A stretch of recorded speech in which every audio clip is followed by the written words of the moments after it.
Hey there, welcome back to True North Reviews. My name is Ryan, and today we'll be doing a quick analysis of MGMT's newest record, Little Dark Age. MGMT are comprised of the New York pop duo Ben and Andrew, who punched their way into the mainstream in the 2000s with the massive hit singles and pop anthems of Time to Pretend, Electric Feel, and Kids. After the success, what did the duo do? Well, they didn't like the mainstream appeal because the singles were originally intended to be consumed as jokes or pop sellouts, so instead they made stranger, quirkier, and longer-winded music on their follow-up project Congratulations, which dropped in 2010. And this was something that the duo was proud of no matter how many fans or album sales they were losing. And really, it didn't matter how many they were losing because they just doubled down in their beliefs and they put out their self-titled album in 2013, which wasn't anything special other than Andrew and Ben cementing their experimental and bizarre sound. At this time, the cost of fame didn't really matter to the duo. What do you think? Should artists be true and honest to what they like, or should they cater to the preferences of the audience?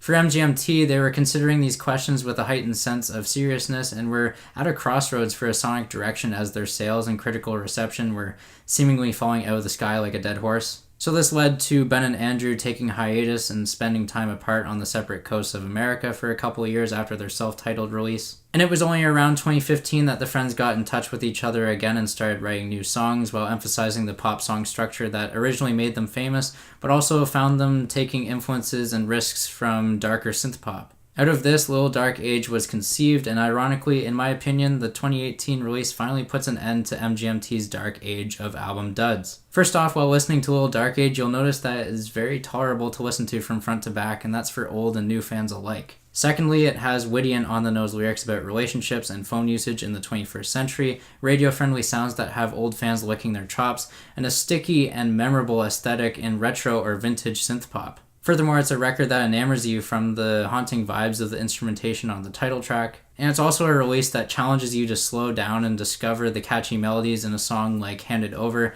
a biting commentary about struggling to find relevance in the music industry after having extreme success as a one-hit wonder, or in this case, a three-hit wonder. Hand It Over has got to be one of my personal favorite tracks of the year, as it fades with striking resemblance to the duo losing touch with their fans, but they don't care because they made the decisions they wanted to make, and it doesn't mean much consequentially because they've been long forgotten in the eyes of the original fan base of those ear candy singles. On top of all this, Little Dark Age has an immensely dark ending to its runtime, and it already knows its fate. Gone are the old fans, but I hope new ones are on board with this middle ground that they've vowed to go for. Pop sensibility, but still taking influence from less popular niches and genres. Elsewhere on this record, When You're Small is an evocative and eerie ballad that focuses on emotional and mental instabilities through physical size. Definitely an odd and tripped out track that demands repeated listens for the irresistible samples and instrumentation thrown around in each channel, as well as the ominous vocal delivery. A couple tracks I want to mention are the contrasting sentiments on Me and Michael with the song When You Die, two tracks that come back to back to each other on this project. Me and Michael is about friendship and is lovely for its pulsating synthesizers, definitely a standout on the record for its catchy chorus too. Contrasting that is When You Die, a song that samples in some weird laughing and talking as well as quirky guitars and synthesizers,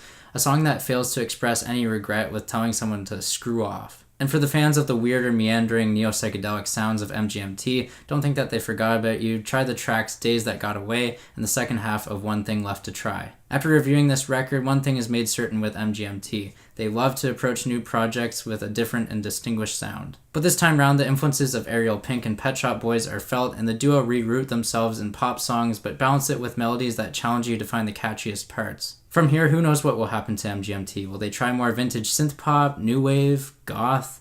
No one really knows. It's an extremely volatile time for the duo. All I know is I really enjoyed this new record from MGMT, so much so I'm feeling a 9 out of 10. So there you have it, there's my review of Little Dark Age. Let me know what you're thinking. Sound off down below in the comments, agree or disagree, I'm here to engage with you guys. Like, comment, subscribe, and share. My name is Ryan from True North Reviews, and as always, have a rockin' day. Thanks for watching.